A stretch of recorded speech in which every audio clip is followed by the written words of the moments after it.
One of the questions we just asked you was, how many alcohol ads does a preteen see in a day?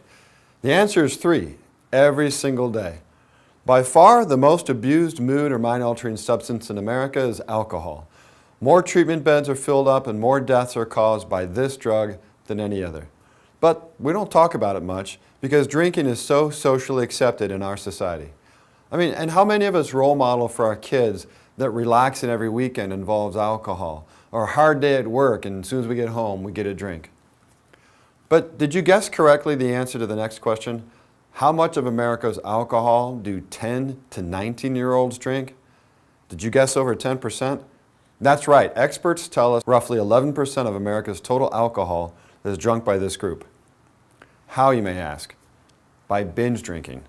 Today, when kids are getting together to drink, they're binge drinking. And as I mentioned earlier, maybe they're able to drink more because they're using caffeine to help them stay awake longer. But of course, alcohol isn't the only thing they're doing. Marijuana is more present now than perhaps ever before. We asked you, at what age do American children generally try pot? Well, the answer was 16, but many try at an earlier age. You see, I didn't know that. I didn't try pot growing up. But when my kids tried it, I didn't know if it was a big deal or not. Certainly America is growing more and more accepting of pot, and maybe some of us just consider alcohol and pot kids' drugs, harmless. But when I suspected it was occurring regularly, I got alarmed. I had seen a few people when I was growing up get addicted to pot, so I knew it wasn't completely harmless. The second time the police called, it was about pot. They had confiscated some kid's phone at school and found that my kid had tried to make a pot deal along with many other kids. The DA's office wanted to warn the parents and maybe try to put a scare job in the kids.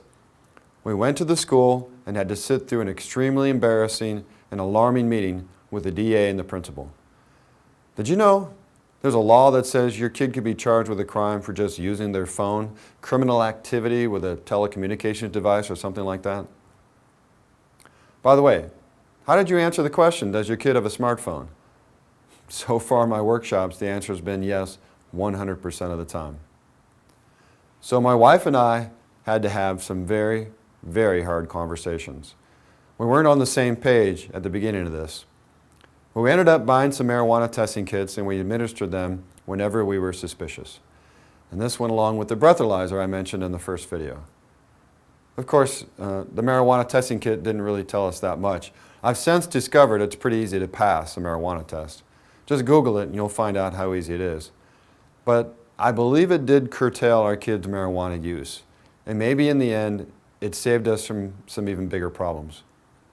Of course, I'll never really know. That's one of the biggest problems with parenting and with this whole thing. You can't know if the decisions you make are really, truly the right ones.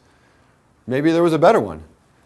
And I know coming down hard on your preteen is really difficult. I know because we did some of that. Well, my choice was I wasn't willing to risk my kid becoming addicted to drugs.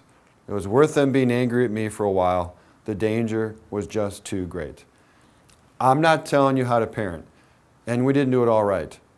Every family, every kid is different. But here are 3 things I think you need to know. 1, it starts with experimentation, occasional use.